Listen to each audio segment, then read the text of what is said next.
primeira aula nós vamos falar de aprendizagem motora, em particular dos fatores e diferentes ritmos de aprendizagem. Como vamos falar de aprendizagem, também teremos que falar necessariamente um pouco de ensino. E qual é que é o objetivo de nós falarmos um pouco de ensino e de aprendizagem? Para vocês, enquanto alunos da sétima ciência, perceberem a razão de, por vezes, eu, o João, tanto o João Dias como o João Paulino, nos propormos determinadas tarefas e termos a aula organizada de determinada forma. Não se preocupem que eu não vos vou dar uma aula de faculdade, isto vai ser uma coisa muito simples, levezinha, e basicamente vai servir só para vocês ficarem mais sensibilizados em relação às questões do processo de ensino-aprendizagem. Okay? Em finais de outubro, início de novembro, eu e o João fomos falar precisamente sobre este tema ao Congresso Nacional de Educação Física. Okay? E só por isso vocês veem que esta é uma área que para nós, enquanto escola, será muito importante. Também não se pode falar de processo de ensino-aprendizagem sem se falar de planeamento, de avaliação e de intervenção, neste caso dos treinadores, de intervenção pedagógica. Sim? E começo com esta questão assim à bruta. O que é educar para vocês?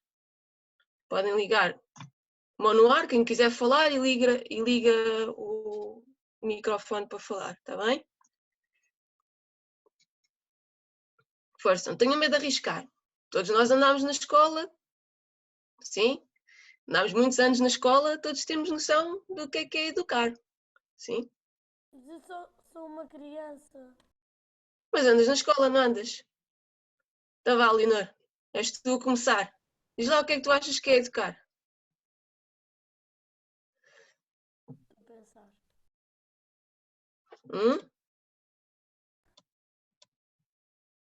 Já vi que estão todos ainda a dormir. Isto vai ser difícil assim. Lá, uma tentativa, é Bora, Marco! partilhar o nosso conhecimento com outros, ok? De forma Espetáculo! a crescer. Já andas lá, visto, não é difícil. Bora, mais. Quem quer arriscar mais coisas? Para mim é de aumentar o conhecimento dos outros. Então eles têm conhecimento, temos que dar um bocadinho mais para... Sim. Ok, boa. Mais coisas. Bora, Leonor. Liga o microfone, não te esqueças. Leonor, podes ligar o microfone para falares. É dar boa impressão às crianças. Dar? Desculpa, não ouvi.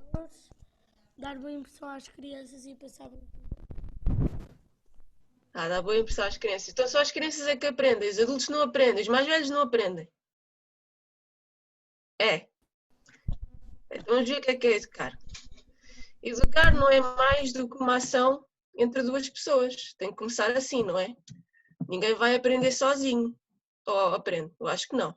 Educar passa por uma ação de alguém que é supostamente mais conhecedor em determinada questão, em determinada área, que vai comunicar e vai transmitir conhecimentos, atitudes, valores, competências. Okay? O objetivo da outra pessoa, a pessoa que está a aprender, é ir adquirindo essa mesma informação que recebe dessa tal pessoa mais experiente. Isto leva-nos a outra coisa. Será que podemos deixar a atividade educativa, quem diz a atividade educativa, a treino, nas mãos de curiosos? E por curiosos digo pessoas que se calhar até gostam da área, mas não tiveram a formação necessária para ensinar. Acham que qualquer pessoa pode ensinar sem ter formação? Ensinar não, educar. Hã? Não ouvi? Acham que qualquer pessoa pode educar sem ter formação? Não. Não, não é? Se estivermos, por exemplo, a falar do treino do surf, acham que qualquer pessoa pode ser treinador de surf sem aprender a ser treinador? Não, porque depois pode ensinar mal às pessoas que querem aprender. Muito bem. Mais coisas. João, se quiser dizer alguma coisa, diz. Que eu já sei que este não ficámos o resto da manhã a falar disto, não era? Pois. Não, para mim por exemplo, nesta altura, como o vírus, para mim é exatamente isso, que as pessoas com conhecimento têm que educar, têm que ensinar aos outros, para as pessoas para não ter mau conhecimento. Desculpa, Sim. eu preciso de treinar em português. Podes falar em inglês, se quiseres.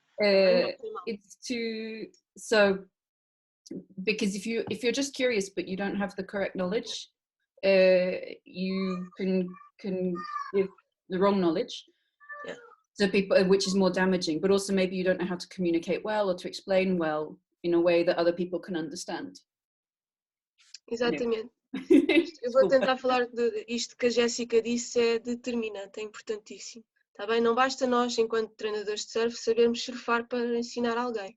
Okay? Existe outro tipo de conhecimentos, nós chamamos os conhecimentos base para o ensino, que são conhecimentos acerca do conteúdo, por exemplo, acerca dos programas de ensino, acerca de como ensinar, que foi o que a Jéssica disse. Há técnicas específicas para ensinar, para comunicar, para nos relacionarmos com as pessoas que estão a aprender de forma mais correta, de modo a conduzi-los ao sucesso. Para tal, é preciso ter formação. Sim? Não é qualquer pessoa que acorda de um dia para o outro e decide ser professor de educação física, professor de surf, professor de matemática. Imagine o que é que seria se um professor de matemática na escola, imaginem, sei lá, o que acontecia antes. Por exemplo, um engenheiro até tem conhecimento do conteúdo, percebe muito de cálculo e álgebra e tudo mais, mas não tem conhecimento sobre ensinar. Assim, os mais velhos estão aqui desculpem, não estou a chamar cotas, mas os mais velhos que estão aqui assim na aula, vocês com certeza tiveram professores de matemática, por exemplo, que não tinham formação pedagógica, que eram engenheiros, por exemplo, coisas desse género. E a coisa corria bem. A maior parte das vezes não quer dizer que com o outro corresse. Mas nós não podemos deixar estas questões do ensino ao acaso, nas mãos de curiosos. E daí esta frase que eu gosto muito, que eu vou pedir aqui, por exemplo, ao Marco para ler ou ao João, que é para eles arrebitarem. Desculpem que eu só estou a ver vocês. Posso ler? Estás a ouvir? Bora. Não, seria um erro crer que o bom senso e a intuição são suficientes para assegurar o melhor resultado. Seria, enfim, uma falta grave acreditar que se pode abandonar a difícil função de educar aos acasos da improvisação, ao árbitro de uma crença, à pressão dos acontecimentos ou aos caprichos dos humanos. Pronto, bem, é precisamente isto que a Jéssica falou, ok? Não basta ter umas noçõezinhas, porque quem tem apenas umas noçõezinhas acerca do assunto que vai ensinar com base nas suas crenças, naquilo que aprendeu, está bem? E tudo o que fuja para lá daquilo que ele aprendeu enquanto atleta ou enquanto praticante, ele não consegue transformar o seu conhecimento para o passar aos outros. Essa é a diferença entre um professor e entre um curioso. Okay? Um professor tem um conhecimento de base para o ensino, transforma o conhecimento que existe na área de forma a que ele esteja acessível ao desenvolvimento dos alunos que vai ensinar. Sim? É isso que nós tentamos fazer na escola. Não é, Joões? Sim. Características da atividade educativa. Então, a atividade educativa terá que ser sempre uma ação consciente. Okay? Quem está a educar tem que ter sempre uma intenção, um objetivo por trás. E é por isso que vocês, quando estão na aula, normalmente recebem sempre objetivos, e a maioria das vezes objetivos individuais. Sim? No máximo, quando não é possível, recebem objetivos por pequenos grupos. Isto por esta mesma razão, porque não é possível falar-se em educação quando não existe intencionalidade por trás, quando não existem objetivos definidos para o aluno, para quem está a aprender a poder seguir. Também é por outro lado a ação educativa. A atividade educativa também é uma ação que tem que ser organizada e previsível. Mais uma vez, nós não podemos trabalhar ao fruto do acaso. Sim? Nós temos de ter noção daquilo que queremos fazer, ou seja, a ligação entre o planeamento e os objetivos, e tentar prever, antecipar, evitar imprevistos. Isto é algo que no surf é muito difícil para nós. Às vezes nós temos algo planeado e as condições do meio, apesar de nós tivermos sempre quais são as perspectivas em relação às condições que vamos ter na aula, às vezes as previsões não batem certo. E aí isso exige de nós uma capacidade também que é muito importante, que é a capacidade de adaptação. Esta capacidade de adaptação não é apenas referente àquilo que o meio permite, mas àquilo que é suposto nós fazermos. Sim? Nós, sendo professores, teremos a obrigação de conseguir adaptar-nos ao meio de forma a oferecer ao aluno aquilo que ele necessita, apesar das condições por vezes não serem favoráveis. E daí, por exemplo, quando o mar está muito grande, o que é que vocês costumam fazer? O João leva sempre skates e vocês vão treinar, por exemplo, curvas com os skates. Vão treinar a posição base com os skates. O mar está muito manso, não há ondas, está flat. O que é que nós vamos fazer? Às vezes treinamos salvamento aquático, treinamos a remada, fazemos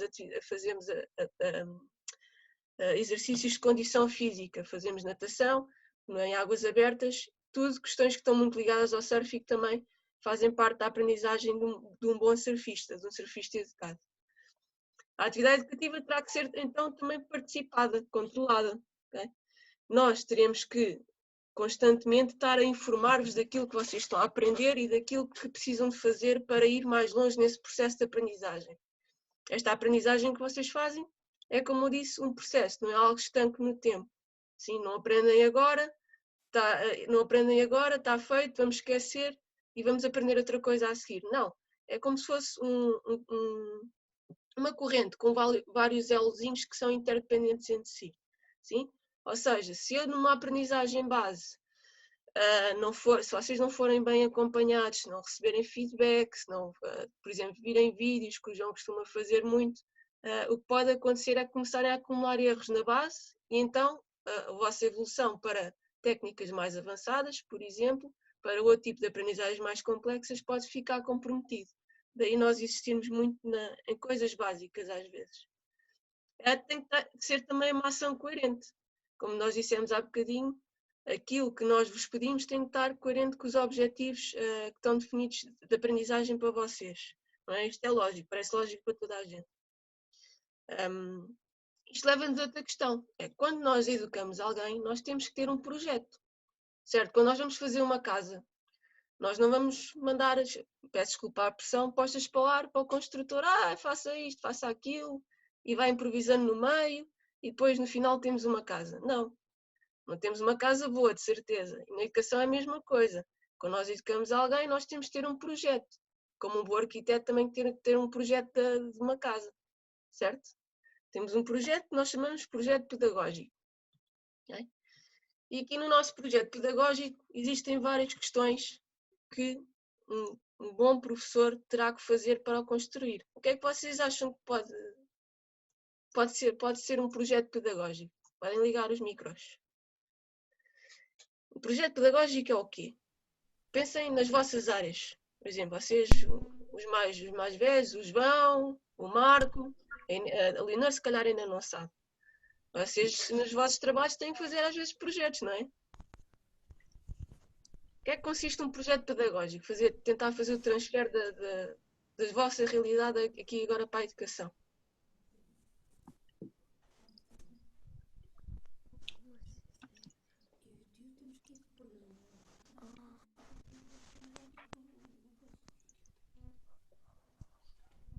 Esta eu tive ajuda. Esta eu tive ajuda, estou-me aqui a rir, mas é assim, é os objetivos por patamares a atingir, né, de cada aluno, não é? Que tu tens que desenvolver, não é? Isso mesmo. A tua mulher é de professora, é? Está na área, está na área. O Marco tem ajuda, está bem. Deu-me aqui uma resposta feita. É isso mesmo. O projeto pedagógico não é mais do que um conjunto de objetivos e dos meios que nos vão ajudar a promover e facilitar a consecução desses objetivos. E daí toda a boa escola tem que ter o seu projeto pedagógico. Tá bem? E é o nosso caso. Nós temos as nossas metodologias de ensino, os conteúdos todos estruturadinhos, sim? E também temos definido entre nós as melhores formas, os meios de vocês conseguirem atingir as aprendizagens que se pretende, a cada nível, a cada patamar de desenvolvimento. Estão aqui assim a ver este desenhinho, este boneco. Pronto, então vemos aqui assim, antes do processo de aprendizagem, que é um processo duro ao longo do tempo, temos um aluno potencial, ok? Toda a gente tem potencial para aprender alguma coisa, sim? Este é o presente. Depois temos, aqui assim vamos já para o final, no final temos os objetivos finais que queremos alcançar. Já tens falado, está bem, Leonor? Temos os objetivos que queremos alcançar e temos o aluno ideal. E agora vos pergunto-vos, qual é que é a vossa opinião em relação ao aluno ideal em termos de uma escola de surf? O que é que será um aluno ideal no surf, no bodyboard? Este aqui é mais para os Joões, para o Dias e para o Paulinho. Tem que ser um aluno completo em todas as características que se calhar o João Dias vai falar no tema a seguir, que nós trabalhamos também durante as aulas, as características físicas, psicológicas, táticas. É isso que acho que nós também tentamos ter como projeto aqui na sétima essência, é formar também o surfista de uma forma global, não só aprender a pôr-se em pé em cima de uma prancha, as regras de etiqueta, ser autónomo, saber fazer um bom aquecimento, decidir que se for sozinho onde é que vai entrar, quando vai a uma praia nova, por exemplo. Escolher também o tipo de material adequado, esse tipo de coisas. Não vou falar mais, que é para o João depois completar a sua parte, a parte que ele vai falar a seguir. Basicamente, o que o João Paulino agora vos disse é que na sétima essência o objetivo é nós criarmos, entre aspas, não estamos a criar, nós ajudarmos a moldar pessoas que são educadas fisicamente, ou seja, que têm literacia física em meio aquático. Ou seja, nós queremos ajudar os alunos a que se tornem, primeiro, que gostem de praticar, que tenham conhecimentos, que tenham competências na área do surf, sim, e conhecimentos em diferentes domínios, físico, psicológico, social e cognitivo, também. Para quê? Para que no futuro possam praticar de forma autónoma a modalidade que escolheram, com segurança, sim, de forma autónoma, com segurança, ao longo da sua vida, não só enquanto estão na escola, está bem? E é isto basicamente que nós queremos criar durante o processo de ensino-aprendizagem, daí as propostas e as atividades que nós vamos criando ao longo das aulas. Então isto foi o que nós falámos agora, está bem? Basicamente, uma pessoa que é bem educada fisicamente, que tem literacia física, neste caso em meio aquático, será uma pessoa que tem que desenvolver competências a nível físico, psicológico, social e cognitivo. Está bem? E existe, em relação a este conceito, que é um conceito de chapéu, temos um autor australiano, o Dudley, que estuda a literacia física e que nos disse que este conceito é como se fosse um conceito de chapéu que capta o conhecimento, as competências, os valores que estão associados à tomada de responsabilidade e de iniciativa na prática de uma atividade física. E isto terá que ocorrer de forma inclusiva, ou seja, é para todos podem ter literacia física, não é só para as pessoas que são talentosas. Essa questão, como nós podemos ver aqui acima no projeto educativo, não é bem verdade, porque nós, quando vamos definir um projeto educativo,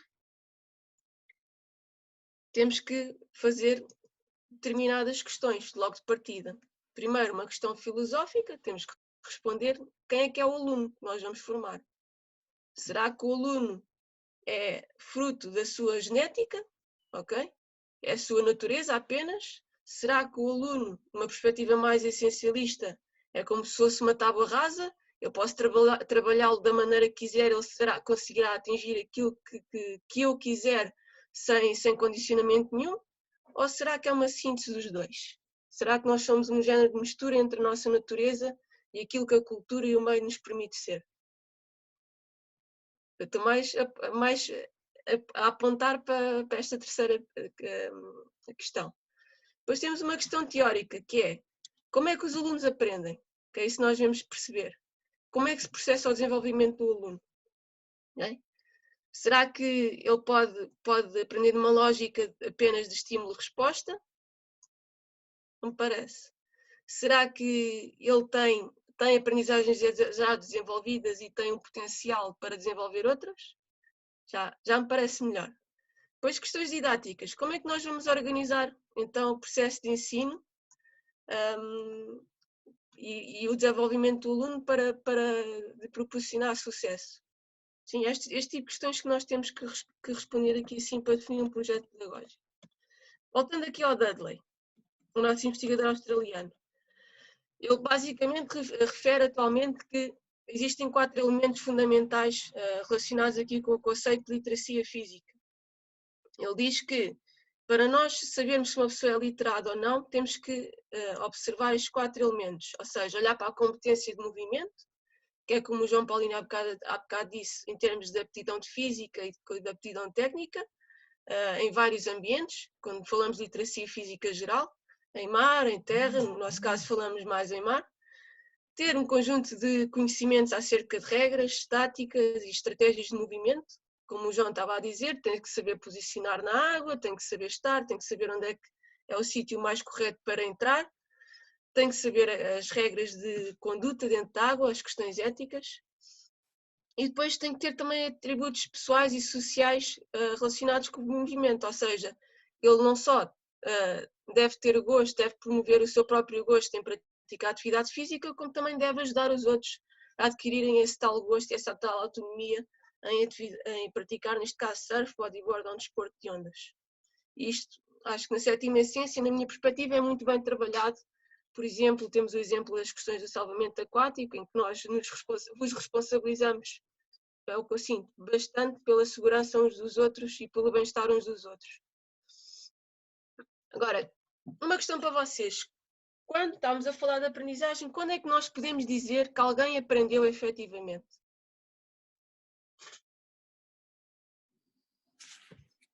Vai, o Helder pode responder o que é que ele já aprendeu aqui na Ericeira, que é para ver se ele fala qualquer coisa. Porque ele já era surfista. Ah, boa.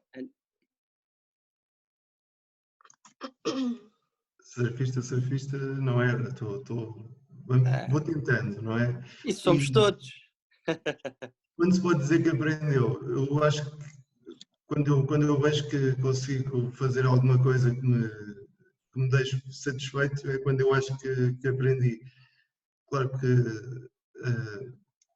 a questão da ética, quando às vezes a coisa corre um bocadinho mal porque não vimos ou porque devíamos ter visto, achamos que ainda não aprendemos, estamos sempre a achar que ainda não aprendemos tudo. Quando vemos que pomos alguém a risco. Claro que nunca vamos aprender tudo.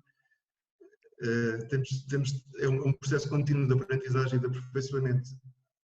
Muito bem. É tão importante, são tão importantes as aulas. É isso que vamos ver a seguir em relação às curvas de aprendizagem, aos fatores. Então, aprender, para dar assim uma definição, não é mais do que a assimilação de informação a nível cognitivo que se reflete numa alteração de comportamento, ok? Da retenção de uma competência. E isto resulta sempre pela prática do indivíduo. Se nós não praticarmos, basicamente não vamos conseguir aprender, está bem? Este processo de assimilação e de alteração comportamental resulta sempre da prática. Nós, enquanto professores, o que é que nós utilizamos como referência para sabermos se vocês aprenderam ou não? A performance, okay? A performance ou o desempenho. Como não estamos a falar de competição, é melhor falar na palavra portuguesa que faz menos confusão, desempenho. Okay? Nós vemos aquilo que vocês executam e deduzimos daí se aprenderam ou não. Mas esta questão da ligação entre a aprendizagem e a performance tem sempre uma ligação, uma interação direta. Ok? Nem sempre vocês conseguem demonstrar aquilo que aprenderam. Há situações em que a aprendizagem fica latente, por exemplo. Okay? Estas aprendizagens que nós estamos a falar, se são efetivamente aprendizagens, têm que ser modificações crónicas, seja que são duradouras e estáveis ao longo do tempo. E isto reporta-se não só à competência física, mas também aos conhecimentos, às capacidades e às atitudes que têm dentro da água, por exemplo. E temos aqui 3 estágios de desenvolvimento da aprendizagem. Vocês primeiro no estágio cognitivo, é uma altura em que vocês estão no início da aprendizagem, vocês sentem que estão muito lentos, que estão inflexíveis, que cometem muitos erros, isso às vezes deixa-vos um bocadinho angustiados e desmotivados, mas é normal. E são muito inconsistentes, às vezes conseguem fazer um take-off, outras vezes não conseguem fazer e cometem muitos erros. É normal, é o que vem aqui.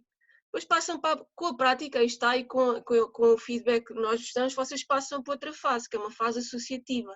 Okay? Vocês começam a estar um pouquinho mais relaxados, nós começamos a dar-vos exercícios precisamente para promover a confiança, a capacidade de adaptação, para promover o relaxamento, tá bem? E a precisão na execução de movimentos. Depois tem uma fase autónoma, ou seja, você já executa os movimentos de forma muito consistente, com muita fluidez, com muita eficácia e de forma automática. Já não tem que se esforçar muito a nível cognitivo para executar uma determinada ação dentro d'água. Sim? Basicamente é isto que ocorre. E eu coloquei isto para quê? Não para aprofundar muito, mas para vocês perceberem que na fase inicial cometer erros é normal, não faz mal, também faz parte do processo. E apenas com a prática, que se insistirem na prática e com a nossa ajuda, vocês vão conseguir passar aos estágios seguintes. Tá bem? Então, no processo normal, faz tudo parte do aprender. Tá? Vamos falar então agora de curvas de aprendizagem. As pessoas não aprendem todas da mesma forma e ao mesmo ritmo, certo? Vocês agora, espero que aqui com este gráfico que eu vos vou mostrar, vocês consigam identificar em vocês próprios como é que vocês aprendem, ou a que ritmo é que vocês aprendem. O que eu vou apresentar não tem propriamente uma ordem, está bem? Eu vou apresentar aqui um exemplo de uma curva. Esta pessoa, em termos de aprendizagem, o que acontece é que ela tem um pico de aprendizagem muito alto, aprende muito rapidamente no início, mas depois tem aqui um chamado efeito teto. Tem aqui um período em que as aprendizagens estão muito estáveis, não existe muita alteração. Está bem? Não está a aprender nada de novo. Este período aqui é um período perigoso, porque aprendem rápido, pensam que está a correr tudo muito bem, e depois, como veem que não está a acontecer nada de novo, ficam assustados que acham que não conseguem aprender mais. Não, mais uma vez não, porque isto é um processo normal, tem apenas a ver com a forma, com o ritmo como vocês, enquanto indivíduos, aprendem. Depois temos aqui o contrário.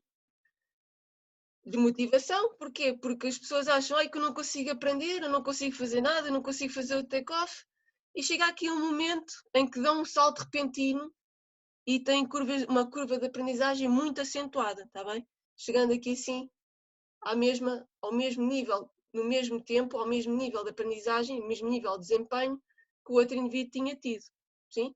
E depois temos outro tipo de pessoas que vão aprendendo aos poucos, sem muitos sobressaltos, ao longo do tempo, vão conseguindo aprendendo e executar novas tarefas, está bem? Fazer novas aprendizagens. Temos aqui um terceiro, vai aprendendo aos saltinhos, ou seja, tem um nível de desempenho elevado, tem um pequeno efeito teto, aprende mais um bocadinho, estabiliza ao longo do tempo, aprende mais um bocadinho, estabiliza e até chegar aqui. O que é que eu quero que vocês percebam deste gráfico? Primeiro, que as pessoas aprendem ritmos diferentes e não faz mal, está bem? É normal. Segundo, não se têm que sentir desmotivados por numa fase final ou numa fase inicial vocês acharem que não estão a evoluir, faz parte, sim? E terceiro, se vocês repararem aqui, num determinado tempo, momento no tempo, independentemente de aprendermos aos saltinhos, de aprendermos de forma linear, ou de aprendermos muito rápido e depois termos um período muito estável, toda a gente é capaz, tem o potencial de efetuar as mesmas aprendizagens. Uns chegam mais rápido e chegam de forma diferente. Okay? Mais uma vez, não faz mal, é normal. Sim? Dúvidas? Vamos continuar aqui assim na nossa discussão em relação à forma como nós podemos inferir indiretamente, como nós vimos, se um aluno aprendeu ou não, observando o desempenho motor. Ia-vos dar dois exemplos muito práticos de algo que me aconteceu há pouco tempo enquanto treinadora, ali da escola, e que me deixaram um bocadinho aflita no início, mas depois comecei a pensar nestas questões da aprendizagem e da performance e percebi o que é que estava a acontecer. Um exemplo muito, muito prático do que é, por exemplo, a aprendizagem latente, ou seja, alguém sabe, mas a determinado momento e por determinados motivos não consegue mostrar que sabe, não consegue ter um desempenho que que nos diga que a pessoa realmente aprendeu é o caso dos adolescentes quando têm picos de crescimento muito grandes. Foi o que nos aconteceu com um aluno nosso, que quando deixou de praticar surf vestia um 10 ou um 12, de fato, e agora já tinha prancha própria, fazia umas boas ondinhas, cortava a onda, esquerda, direita, ia para o outside sozinho, e agora voltou, já tem, não sei se 15 anos, veste um XS, tem um corpo de um homem e está completamente desorientado, já quase não consegue fazer take-off. Isto quer dizer o quê? Não sabe fazer take-off, não sabe surfar? Não, ele sabe. A aprendizagem dele apenas está latente porque o corpo dele se modificou muito rapidamente. Ele agora não sabe lidar, está com dificuldade em lidar com essas modificações a nível físico. Sim? O que acontece é que nós possivelmente teremos que alterar a prancha dele ou colocá-lo a fazer outro tipo de exercícios que são próprios de um estágio de aprendizagem anterior, mas que depressa o vão ajudar a demonstrar aquilo que eu já sabia fazer. Outro exemplo foi uma aluna que também já fazia as suas ondinhas, já cortava esquerda e direita, ondas verdinhas, e de repente acho que foi nas férias do verão, teve um aumento de peso muito grande. Estamos a falar de uma mulher já adulta. A partir daí, deixou de conseguir fazer sequer o pop-up, estava com muitas dificuldades, não havia uma única onda às vezes em que ela conseguisse ter sucesso, e isso no início deixou-nos um bocadinho aflitos. Porquê? Isso quer dizer que ela deixou de saber fazer o pop-up? Não. Apenas significa que o corpo dela, mais uma vez, se modificou repentinamente e ela não sabia lidar com a situação. Sim? Mais exemplos, agora vocês para falarem um bocadinho, para ser mais dinâmico. Nós podemos ter aqui fatores que influenciam negativamente a aprendizagem. Diz, João. Eu ia só dar também um exemplo, foi da primeira aluna que eu tive cá na Ericeira, que começou com, na altura até nós, esse até também é um tema que um dia podemos falar também, o tipo de pranchas. Na altura até só ensinávamos com as pranchas de epóxi, pranchas duras, não havia no mercado pranchas softs para ensinarmos. Pronto, e então essa aluna tinha terminado uma 7.6, acho que era mais ou menos uma aluna adulta, e ela estava a perguntar quando é que podia baixar o tamanho da prancha. E eu disse-lhe, então quando fizeres em 10 ondas, 9 tu conseguires pôr-te bem em pé, nós começamos a descer o tamanho da prancha. Porque quer dizer que ela já tinha, estavas a falar nessa parte, se já tinha também uma aprendizagem consistente ou não. Pronto, e ela realmente depois conseguiu ir até surfar até hoje em dia com uma prancha 6.2, 6.4. Pronto, e realmente na altura baixámos depois para uma 7.0, se não estou em erro, já de fibra, porque ela realmente, pronto, teve algum tempo ali naquela prancha e já estava consistente naquele tamanho de prancha. Claro que depois quando se desce, há outra vez uma fase de adaptação, mas pronto, e eu dei-lhe também esse exemplo, ela tem que ser consistente naquela prancha para nós podermos, não quer dizer que se ela só conseguisse 5 vezes, não pudesse também baixar de prancha, mas é importante que num determinado tamanho, e ela tinha aprendido, claro, a surfar há pouco tempo, que ela esteja há algum tempo naquele tamanho de prancha. Sim, se vocês repararem, tanto eu e o Faustino agora demos exemplos que estão relacionados, no meu caso, com o indivíduo, no caso o exemplo do Faustino, com o meio, com os equipamentos, ok?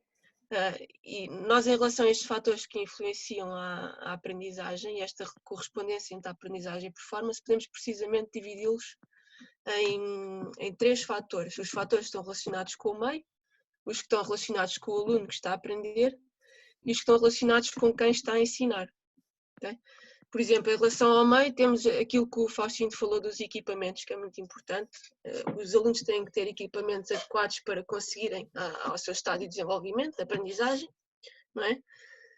Depois também temos aqui as questões o mar, como vocês sabem, é um meio que é muito, como é que eu ia dizer? Tem muita variabilidade, ok? Aqui as questões das correntes, do vento, tamanho de onda, da direção de onda, influenciam muito se o aluno consegue ou não demonstrar que já sabe fazer, o nível de desempenho em determinado dia ou em determinado momento. Em relação ao aluno, nós temos outras questões que também que já identifiquei muito na escola, nas aulas, questões relacionadas com o estado emocional ou afetivo do indivíduo que em determinado momento o impedem de demonstrar que sabem fazer, fatores relacionados com a condição física, com o desenvolvimento muscular, por exemplo. Isso é algo que o João Dias está sempre a dizer-vos nas aulas de condição física. E temos aqui um aspecto importante em relação ao aluno também, que é a relação entre a percepção que ele tem da sua competência e a sua competência real. Okay? O que acontece muitas vezes é que os alunos acham que sabem fazer mais do que aquilo que na realidade conseguem fazer naquele momento. Okay? E começam a fazer, como o João vai falar na aula dele, a dar passos maior que a perna. E isso não é desejável. O que nós queremos enquanto treinadores é que, na medida do possível, às vezes em determinadas pessoas é difícil, que esta percepção de competência e competência real estejam muito próximas, sim? E isto também por questões de segurança, porque normalmente quem tem uma percepção de competência mais elevada em relação à sua competência real vai, por exemplo, colocar-se em situações mais arriscadas. Isto para nós é importante de ser percebido logo no início das aulas. Depois temos outros fatores relacionados com o professor ou com o treinador que podem negativamente influenciar o processo de aprendizagem. Então, o processo de aprendizagem ou o demonstrar que sabem fazer. Também, por exemplo, com a organização da aula, com as situações de aprendizagem que são propostas, com a ausência ou o tipo de feedback que é dado ao aluno, se nós fechamos o ciclo de feedback ou não. Fechar o ciclo de feedback, já vou falar mais à frente, significa eu vejo-vos a fazer uma determinada tarefa que pedi, dou-vos feedback e a seguir vocês vão repetir outra vez. Para isto resultar, eu terei que vos fechar o ciclo, ou seja, dar feedback outra vez acerca daquilo que vocês executaram. Senão vocês acabam por ficar perdidos, acabam por não saber na realidade se estão a melhorar ou não. Isto são exemplos de fatores que influenciam, neste caso, negativamente a performance. Também pode haver performance sem aprendizagem. Faz sentido? Em que situações assim mais extremas é que pode haver performance sem aprendizagem?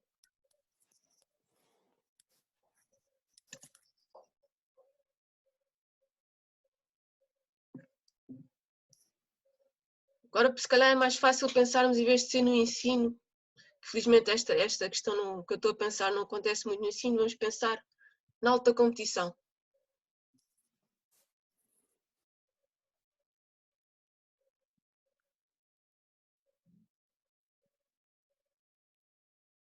Se eu falar no Tour de França, por exemplo, ou no Andy Irons, já estão quase lá a chegar? Não? Ok.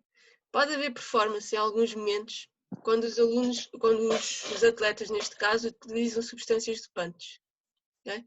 Isto significa que não têm esforço algum para atingir resultados extraordinários. Uma das coisas que mais me impressionou quando fomos ver o documentário do Andy Irons foi saber que ele, quando foi campeão do mundo pela segunda vez, quando ganhou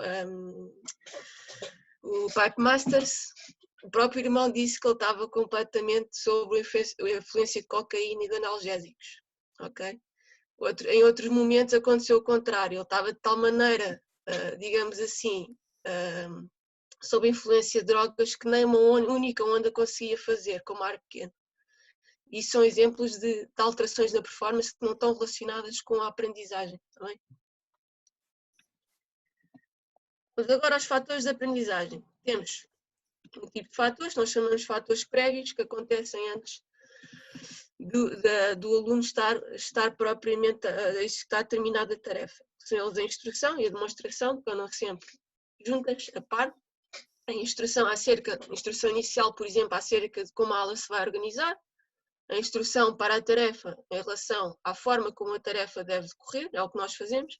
e depois normalmente acompanhamos sempre esta instrução numa demonstração. Ou seja, damos uma imagem a vocês para que vocês compreendam aquilo que se pretende. E a junção da instrução com a demonstração vai facilitar, neste caso, se forem bem feitas, vai facilitar a compreensão dos objetivos do que é que se pretende. Um bom aquecimento, que é o que estamos sempre a falar. Vocês fartam-se de ralhar comigo, porque os meus aquecimentos são muito más, e porque cansa muito, e porque não sei o quê. Ok, qual é que é o objetivo do aquecimento? Vocês já sabem, digam lá.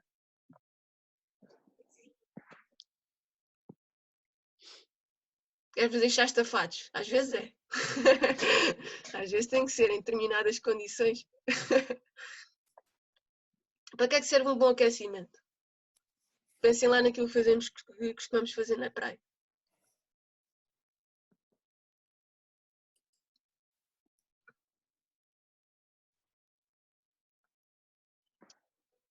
Só para ocupar tempo? Para preparar o corpo, evitar lesões,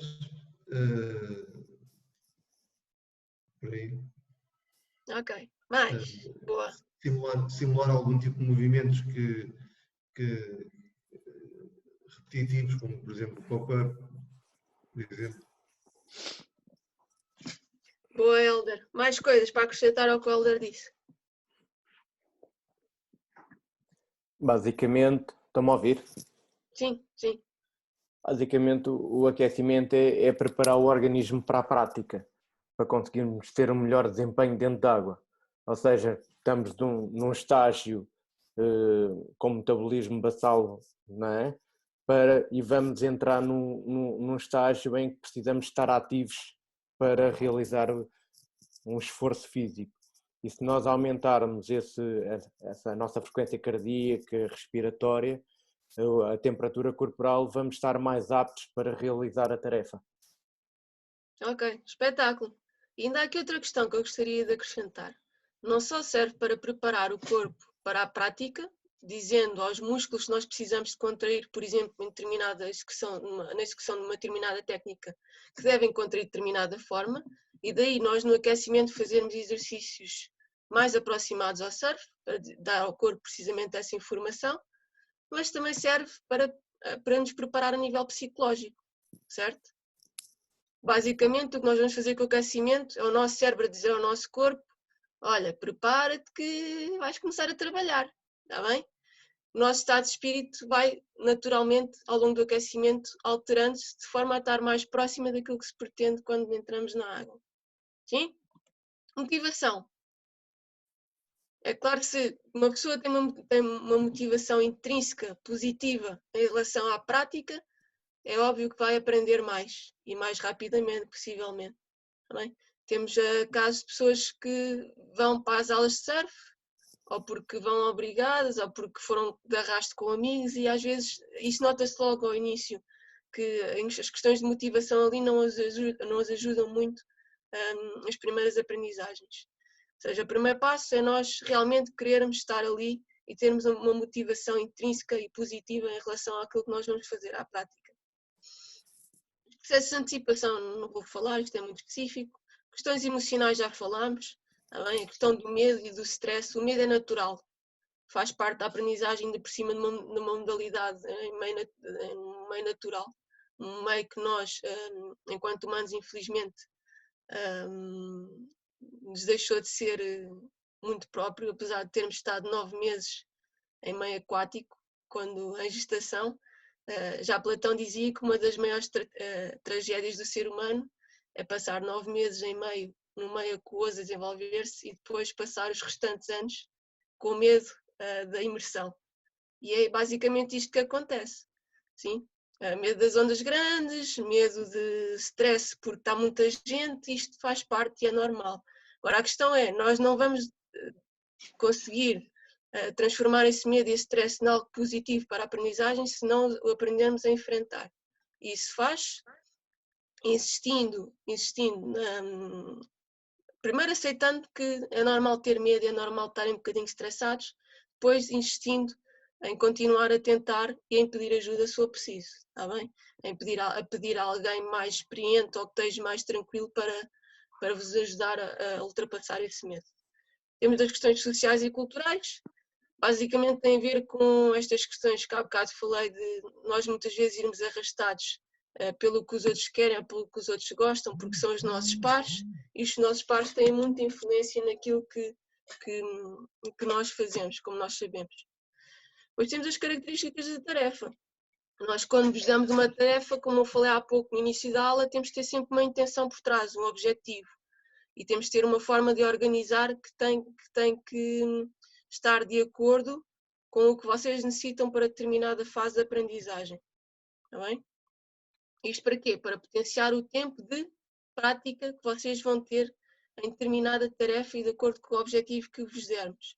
Está bem? A prática é muito valiosa, é o que vos vai fazer aprender, mas se for só prática por prática, o efeito que vai ter na aprendizagem não será muito considerável.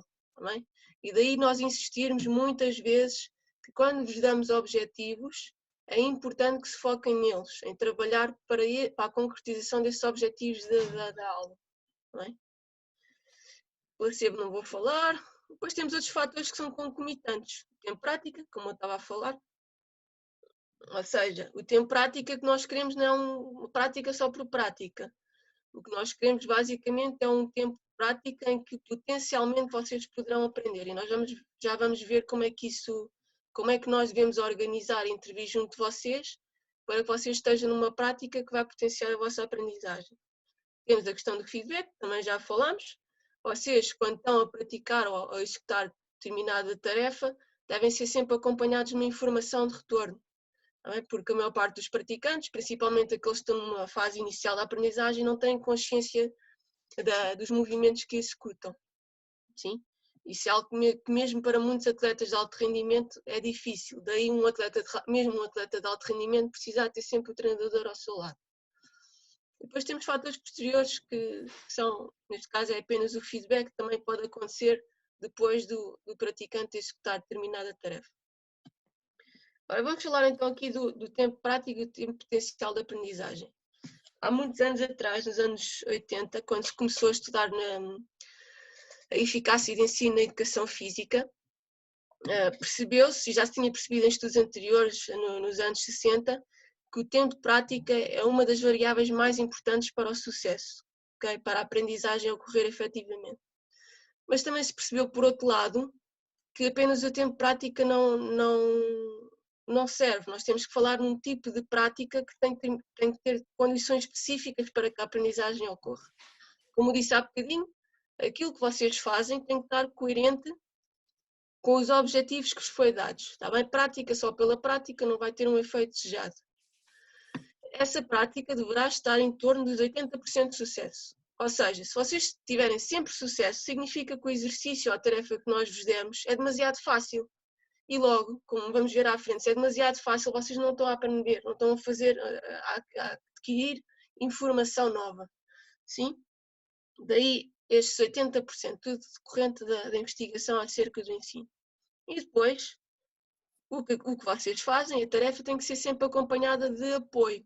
E qual é que é o apoio? O feedback que nós vos damos e meios auxiliares, como por exemplo o que o João utiliza muito, que é o vídeo. Ou seja, filma as vossas ondas, vocês vêm cá fora, veem aquilo que fizeram, têm um estímulo visual, um feedback visual e voltam a receber um feedback prescritivo, ou seja, o João diz aquilo que vocês têm que corrigir, o que têm que fazer e voltam para dentro da água para executar. Esta é a nossa lógica de trabalho. Aqui houve um autor, que era o Lev Vygotsky, que infelizmente morreu muito jovem, mas fez muito trabalho acerca da educação. Dizia que os seres humanos têm, quando estão a aprender determinada tarefa, têm uma área de desenvolvimento efetivo, ou seja, aquilo que eles já sabem fazer e que fazem sem esta ajuda que eu vos disse. Okay? Já são aprendizagens efetivas, isto aqui, eles já estão autónomos a fazer determinada coisa. Mas depois tem aqui uma área de desenvolvimento potencial ou proximal. Ou seja, algo que eles ainda não sabem fazer e que precisam de ajuda para conseguir executar. Nós, enquanto treinadores, a área que nós queremos trabalhar é esta. Sim? E o que nós vamos fazer, basicamente, é, nesta área do vosso desenvolvimento potencial, daquilo que vocês conseguiram fazer com ajuda, nós vamos utilizar este conceito de tempo potencial de aprendizagem, ou seja, dar-vos tarefas que estão de acordo com o objetivo, que vos proporcionem 80% de sucesso e ajudar-vos a ter feedback e outros meios auxiliares para perceberem aquilo que fazem. Vamos intervir aqui nesta área, utilizando estas estratégias. Basicamente, a conclusão que podemos retirar daqui é que um bom ensino irá sempre adiantar-se a esta zona, a preta, a zona de desenvolvimento efetivo. Se nós vos dermos tarefas demasiado fáceis, vocês vão ter 100% de sucesso, ou 90%, e não estão a trabalhar aquilo que não sabem fazer sozinhos, certo? Se têm sempre sucesso, não estão a aprender coisas novas. E isto porquê? Para vocês perceberem que ter alguma percentagem de erro é normal e faz parte do processo de aprender, está bem? Se tivessem sempre sucesso, isso é que seria de estranhar, isso significaria apenas que não teriam a aprender coisas novas e não é isso que queremos. Por outro lado, se sempre estiverem em erro, se não conseguirem ter sucesso algum, significa que basicamente a tarefa é demasiado difícil, ou os equipamentos não são adequados, ou as condições não estão corretas. E daí a nossa responsabilidade ajustar a tarefa, aos materiais, aos equipamentos, o que é que seja que esteja a falhar para que vocês estejam nestas condições de ter potencial de aprendizagem.